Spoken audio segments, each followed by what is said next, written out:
The Tiger Rising is based on the children's book by Kate DiCamillo, but as I will explain later, it's not quite the film it could have been.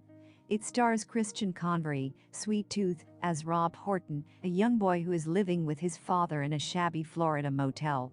Life isn't easy for him.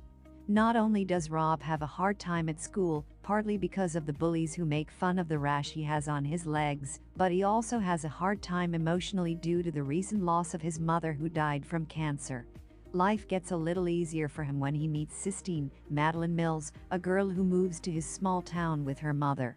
She too is suffering a loss as her parents have separated, although she is still convinced her father will come along and whisk her away to somewhere better. Sistine is having a hard time at school too, although this is mainly because of her attitude towards her peers, who she considers to be rednecks. Her first day at school gets off to a very bad start when she announces such a sentiment in front of her class. Sistine and Rob start to bond when he reveals his love of art, as she has a vested interest in the subject too, as you can probably tell from her name. Their relationship is still a little fractious due to her prickly personality, but barriers eventually start to fall as they get to know one another. At first, their friendship is quite sweet, and it's fun to see them interacting with one another. However, this isn't really a movie about childhood bonding. As those who have read the book will already know, this film is really a study of grief and the unhealthiness of keeping your emotions bottled up when faced with overwhelming personal trauma. Themes of grief and death have been played out before in such films as Bridge to Terabithia, but this film largely fails to deal with them effectively. This isn't to say it's not worth watching. Despite some critical reviews, it is fairly enjoyable, but it doesn't handle its subjects well enough to make much of an impact. Of course, you may be wondering where the tiger fits into all this, especially if you have seen the film's trailer. Well, Rob discovers the caged animal when exploring the nearby woods. The tiger is owned by a seedy fella called Beauchamp, Dennis Quaid, who is also the motel owner and his dad's grumpy boss. Beauchamp is a bit of a coward, so he asks Rob to feed the tiger, which of course he does. The boy forms an emotional attachment to the tiger, as does Sistine when she is later introduced to him. It's understandable why the children bond with the tiger, as, in their own different ways, they are all trapped.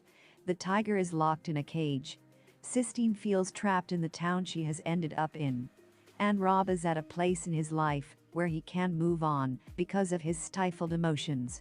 Many of us can relate to such predicaments due to the metaphorical cages that hold us prisoner.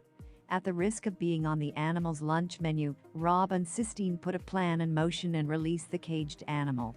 I won't reveal what happens next, but be warned.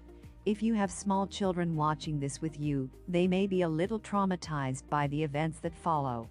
Adults may be traumatized too, but by the clunkiness of the script as it delivers its message in a heavy-handed way. You see, it's not only the tiger who is let free, as Rob and Sistine also get the opportunity to free themselves of their bottled-up emotions. We're back in metaphor territory again.